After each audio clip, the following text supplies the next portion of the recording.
All right, so today is episode 11. I'm going to be talking about ways to lower A1C naturally. A lot of times people get their blood work taken and they're told by their doctor that their A1C is elevated, showing prediabetes, and extreme cases showing and indicating diabetes and intervention is needed. But if you're in the pre-diabetic range or pre-diabetic range, it is totally possible to reverse that through things naturally. So I wanted to talk about that today.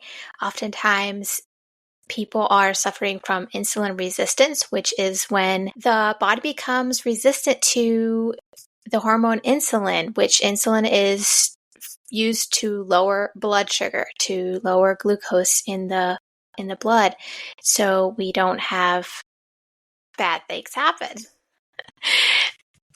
So the A1C measures an average of blood sugar, blood glucose levels over the previous 3 months. So if it's elevated, you know that your blood sugars and insulin are not where they need to be. And so you can get this, you can catch it before you really start having a lot of symptoms and reverse those. Or if you're having a lot of symptoms like headaches, fatigue, weight gain, weight resistance, a lot of skin tags, weight around the abdominal area, a lot of inflammation in your body, a lot of body aches, just a lot of things going on, then that could be indications there's something else going on in your body and that your body could use a little bit of extra care. So the number one way that we can lower A1C is through diet, changing our diet, looking at what we're eating day in and day out. And if we're eating a lot of carbs, processed foods, a lot of sweets, a lot of sugar, drinking a lot of sodas, which soda has a lot of sugar in it, refined sugar. And so this just eating a lot of this and not having a balance with protein and fat, healthy fats, will keep the blood sugar elevated, and the body, the pancreas, will produce insulin to try and lower those glucose levels.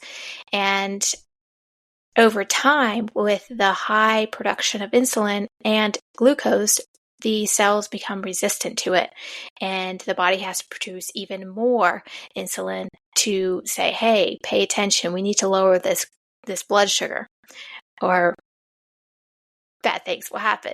And so changing up our diet is key to bringing down that blood sugar and maintaining it at a lower level and not having as many spikes. So then the body will realize that it doesn't need to overproduce insulin and become more sensitive to it. And that way it will be able to then work properly in lowering the blood sugar after there is a spike. So after we eat, when we have any type of carbs, our blood sugar will rise. Now the key is to pair any carb. Usually it's better to eat a healthier carb like fruit. But when you think of carbs, it's bread, it's pastries, and there's carbs in vegetables, but they also are paired with fiber, which help the blood sugar rise more evenly instead of having a extreme spike. And so when you're eating, you always want to make sure that you're pairing that with protein and healthy fats, because protein and healthy fats will help maintain blood sugar balance. It will help prevent such an extreme spike. And so when you have an extreme spike in your blood sugar, oftentimes it will cause it to crash. And if you've noticed, if you've had a meal that is higher in carbs and not really having a lot of protein and fat, that you will get this energy after you eat, but not long after you eat, you will lose all the energy and you will feel fatigued and you will feel bad. You may feel sick in your stomach. This could mean that you have a blood sugar spike that went up, that gave you the energy that you needed, but then it dropped because it didn't have the protein and the fat to then stabilize that blood sugar, that blood level. And so when you're thinking about your meals, you want to look at what you're consuming. the amount of processed foods you're eating, how many times you're eating out, how many meals are you cooking from home and preparing from home. The more meals you can prepare at home, the better. Look at what you're eating for breakfast. Are you just drinking coffee? Are you having a breakfast that has a lot of protein and healthy carbs and fat? So a balanced breakfast could look like having 2 scrambled eggs, or 3 scrambled eggs. You can have some cottage cheese, which is really high in protein and fat.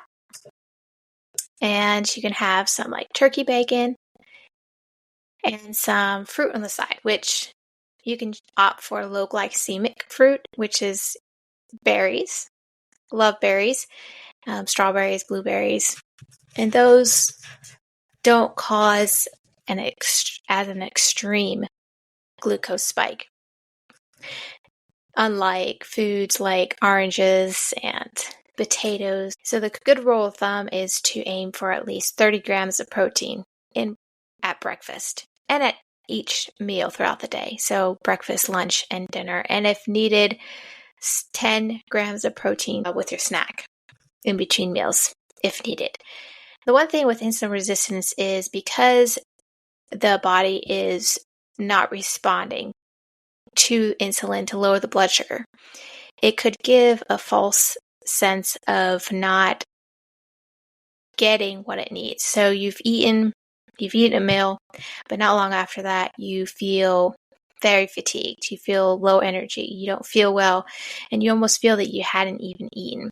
This is because the body is not responding to push that glucose and that energy into the cell to give it what it needs to boost that. And so you have the high insulin, high glucose, and that just wreaks havoc on the body. And so if you especially know that you have insulin resistance and high blood sugar, which can be seen by high A1C, then you may opt to not having a snack and to realize that the feelings that you're feeling is due to high insulin and high blood sugar in your body. And so one of the best ways to do this, like I mentioned before, is to balance your meals. Eat more whole foods.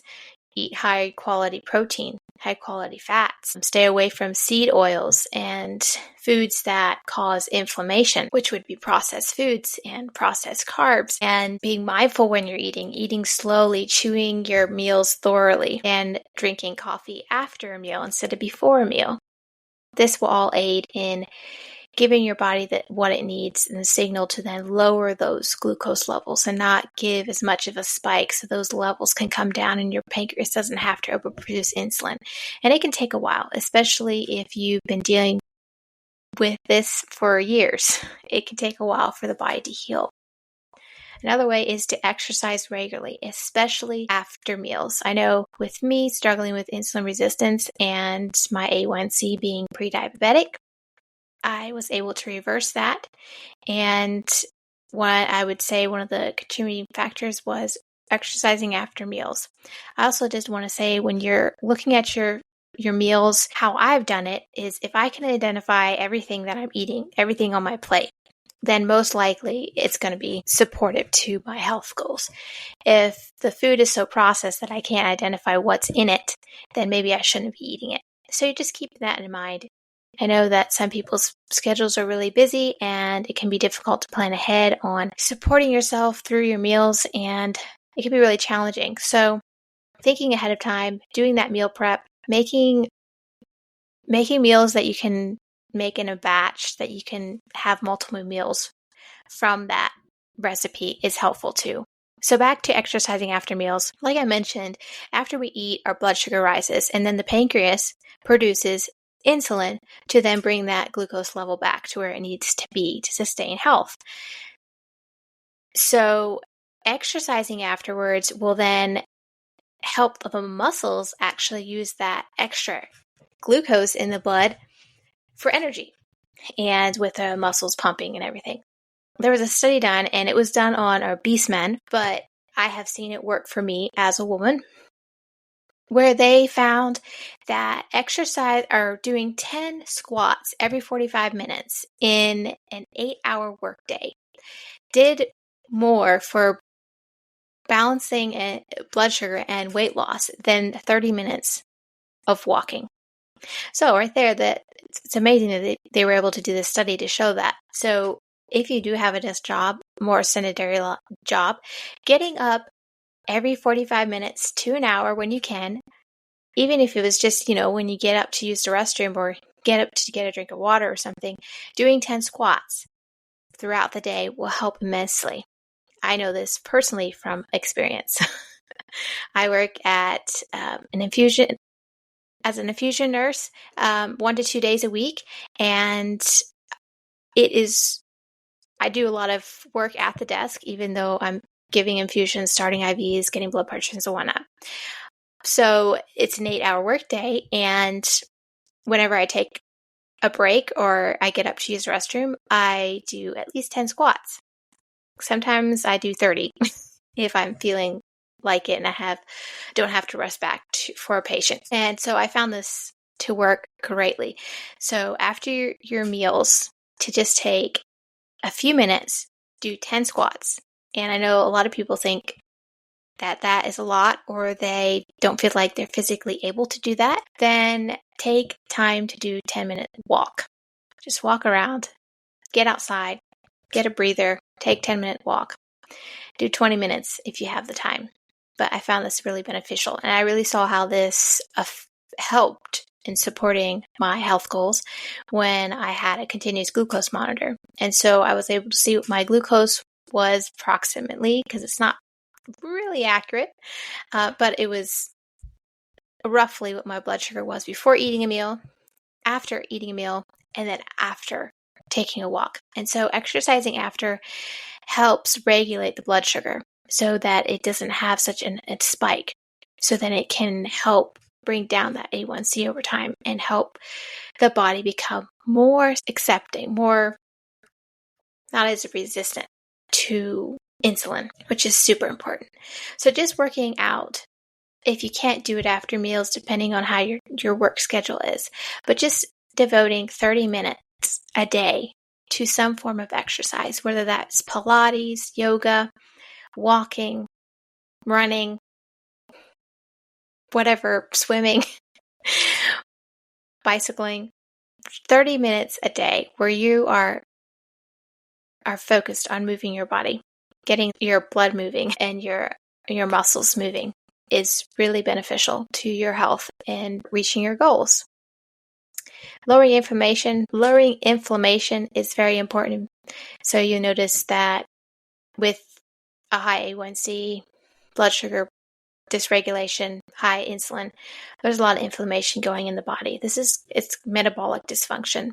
And so lowering inflammation, you'll notice once you start changing your daily habits to support your goals, changing your diet, taking out the inflammatory foods, cutting out processed foods, not eating out as much, cutting out the seed oils, eating more whole foods, organic foods will start lowering the inflammation in your body.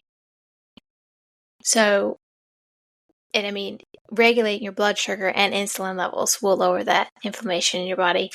And maybe you don't really know if you have inflammation in your body.